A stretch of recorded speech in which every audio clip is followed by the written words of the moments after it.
Last October, Stephen Paddock opened fire from the 32nd floor of the Mandalay Bay Hotel into a crowd, killing 58 people and leaving more than 850 people injured. Now, that hotel, fast forward, owned by MGM Resorts International, is now launching a lawsuit based on that day. Unfortunately, the target of the lawsuit is the victims. Now, that's insanity. And of course, I can understand people reading this headline and not getting any further and going, the boycott, MGM doing terrible things. And I actually do agree, but there's a lot of context here. So what we're going to do is we're going to break it down.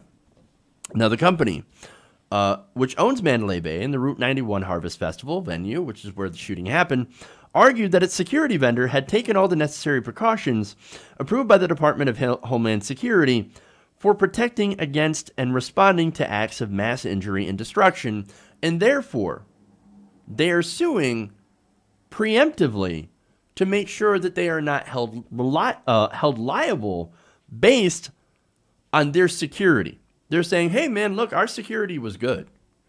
It's not our fault that there was a gunman that came in, that we didn't catch him. Our security was good, which means we were prepared for terrorist attacks.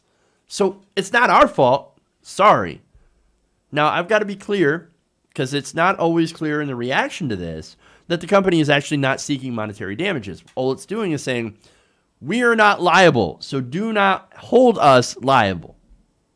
Now, again, I will disagree with that, but that is their stated position. Now, the question is, of course, can they actually do that? Can they sue preemptively to say that we are not liable to prevent any sort of lawsuits in the future? Well, the company cites a 2002 federal act that extends liability protection to any company that uses anti-terrorism technology or services that can help prevent and respond to mass violence. Now, Rachel Crosby, writing for the Las Vegas Review-Journal, explains, the company argues the security vendor MGM hired for Route 91 Contemporary Services Corps is protected from liability because its services had been certified by the Department of Homeland Security for protecting against and responding to acts of mass injury and destruction. Well, that would be apparently what happened here. Now, the lawsuit argued that this protection also extends to MGM, since MGM hired the security company. So what they're doing is basically they're asking a judge to decide whether or not that 2002 law is applicable to this situation. And if so, to determine that future civil lawsuits are not viable against the company based on this. And so what they did is that this decision was based on people that were apparently launching lawsuits for 9/11. So, okay, so this is a bit problematic here. But first, before I get to that, let me get to a quote here from a spokeswoman from MGM Resorts.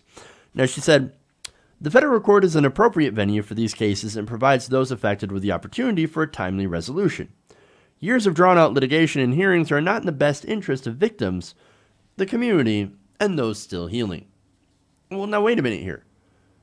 They're the ones that are doing a preemptive lawsuit against the victims. What are they doing? Saying, well, I mean, going into a court, it's not in the best interest of the victims. No. What it is, it's in the best interest of yourself. It's in the best interest of your company, because then if you are found liable, if your security is found lacking, which I do believe it is, then you would be liable for some of the damages. Now, you look at the families that have been affected by this, they have suffered massive injuries. The people who survived, massive injuries. Not only that, but the people who were killed also had their own expenses, from medical expenses to funeral arrangements. That shit does not come cheap. So here's the hotel saying, but that's not our fault. We did everything that we were supposed to do. So now that's on you. Let me just say for a minute that it's sort of barbaric what we do in this country, because if we have a mass shooter, like in the situation in Las Vegas, well, you know, the survivors often end up with tens of thousands, even hundreds of thousands of dollars in medical debt for something that wasn't their fault. And I think that's why, related to lawsuits, of course, I think that's why some people sue. Because, man, I can't afford this. I got $300,000 in medical bills. How am I supposed to pay this? What am I supposed to do? I don't know. Maybe I guess I'll just I'll see if I can sue for liability damages. And that, to me, that would actually make a lot of sense. And sometimes they do end up winning those suits. Oftentimes, maybe they don't. I don't really know the numbers on it. But anyway, there's a spokeswoman from MGM. Now I have an attorney who represents some of the victims. This is Robert Aglet, telling the review, quote, "I've never seen a more outrageous thing, where they sue the victims in an effort to find a judge they like." Now, what does he mean by that? Well, by initiating a lawsuit and using the 2002 federal law, they're hoping to go to federal court as opposed to a Las Vegas court. Now, why would they want to do that? Well, it's because they could actually get a more favorable judge. So that would be, of course, as he mentioned, judge shopping. Like, yeah, we want to get a judge that's more favorable to prevent any sort of liability lawsuits against us. We want to stop that because we want to save our bottom line. So that's what they're doing here. Now, here's an interesting thing. Again, they're using an anti-terrorist statute, right? Well, Paddock is not actually considered by the federal government to be a terrorist. Now, they say, of course, that's a lack of motive, so that's something they might have to consider in this lawsuit, right? That might hurt them in the end. And I'm going to tell you actually what's going to hurt them far more.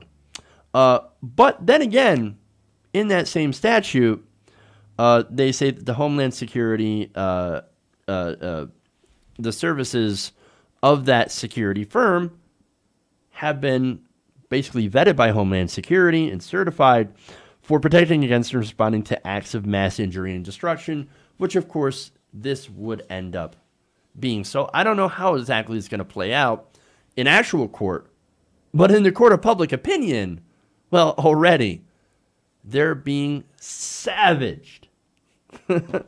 I mean, the whole idea, the whole optics of suing the victims, even if you're trying to prevent like liability claims, even and you might even have a case like, hey, it's not our fault, we did what we were supposed to do. Well, that still looks fucking terrible. I would not have gone in that direction if I were the company, especially because there weren't any lawsuits that were gearing up, as far as I know. Again, this was preemptive. This was saying, we're going to make sure that you can't sue me in the future. Look, I don't know. That looks terrible. Personally, I think whoever spearheaded this boneheaded maneuver should probably get fired. Because that inevitable blowback, again, it's already happening. It's already a PR disaster. And so, look, as far as the company's concerned, whatever happens in court, I think the damage is already done. When you preemptively sue the victims of a mass shooting, you automatically make yourself the bad guy, whether you're right or not. Hey everybody, thanks for watching this video. If you want to see more like this, please hit the subscribe button below. And if you want to support truly independent progressive media, please consider becoming a patron at patreon.com/TYTNation.